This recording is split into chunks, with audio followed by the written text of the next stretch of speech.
Hello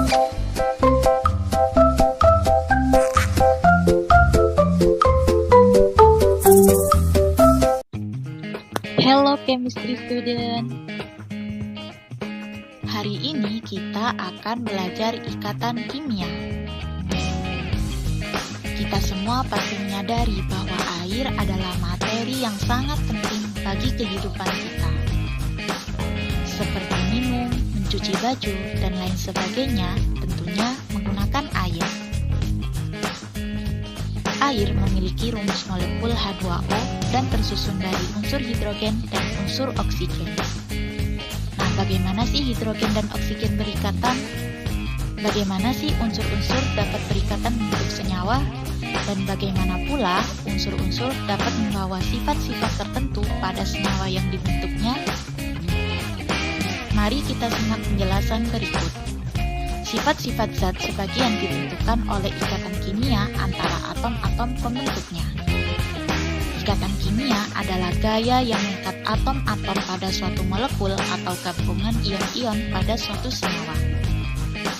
Jenis-jenis ikatan kimia ada ikatan ion, ikatan kovalen, dan juga ikatan logam. Ikatan ion, ikatan yang terbentuk sebagai akibat adanya gaya tarik-menarik antara ion positif dan ion negatif. Nah, kira-kira apa ya ciri-ciri ikatan ion itu? Ikatan ionik terbentuk melalui transfer penuh elektron valensi dari satu atom ke atom lain untuk mencapai suatu kestabilan. Ikatan ionik terbentuk dari atom yang memiliki perbedaan elektronegativitas yang besar. Ikatan ionik terjadi antara atom non-logam dengan atom logam alkali atau alkali tanah. Ikatan kovalen, ikatan yang terjadi antara unsur non-logam dengan unsur non-logam lain dengan cara pemakaian pasangan elektron. Apabila dua unsur non-logam akan membentuk suatu ikatan, maka masing-masing ikatan unsur saling menyumbangkan sebuah elektronnya untuk digunakan bersama. Polarisasi ikatan kovalen dibagi menjadi dua, ada kovalen polar dan juga kovalen non-polar. Ikatan kovalen polar memiliki ciri-ciri sebagai berikut: memiliki kutub positif dan negatif, perbedaan keelektronegatifan yang besar, memiliki pasangan elektron bebas, bentuk ikatan asimetris, momen dipol tidak sama dengan 0.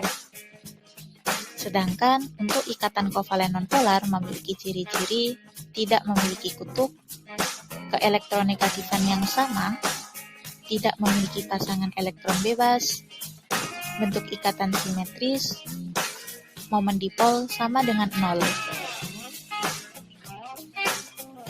Ikatan kovalen polar terjadi karena perbedaan keelektronegatifan suatu atom yang menimbulkan kepolaran senyawa.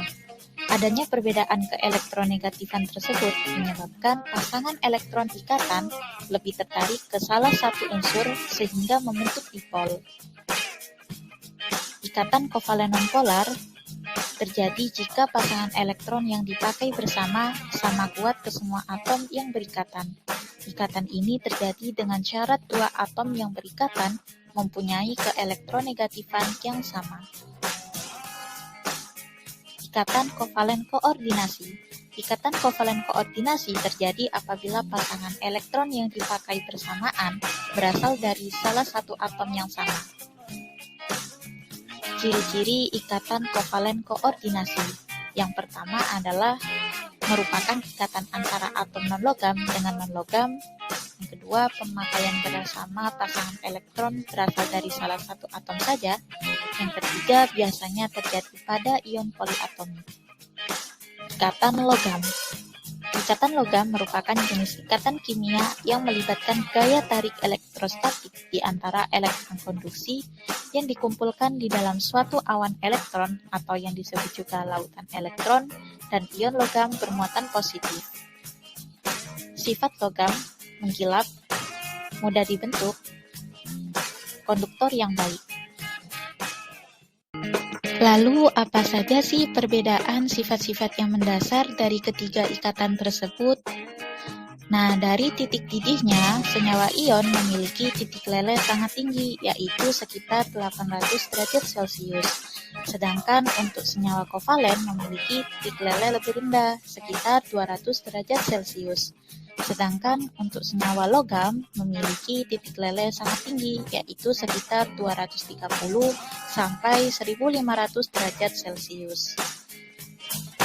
Dari wujud senyawanya, senyawa ion berupa padatan kristal, senyawa kovalen berupa padat, cair, dan juga gas, sedangkan senyawa logam berupa padatan, lunak, dan juga ulet.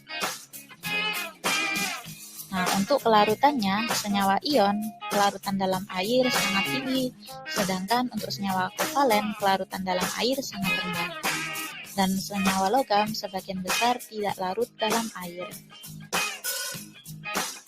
Nah, dari penghantar listriknya, senyawa ion dalam fase cair dapat mengantarkan listrik, sedangkan senyawa kovalen tidak dapat mengantarkan listrik.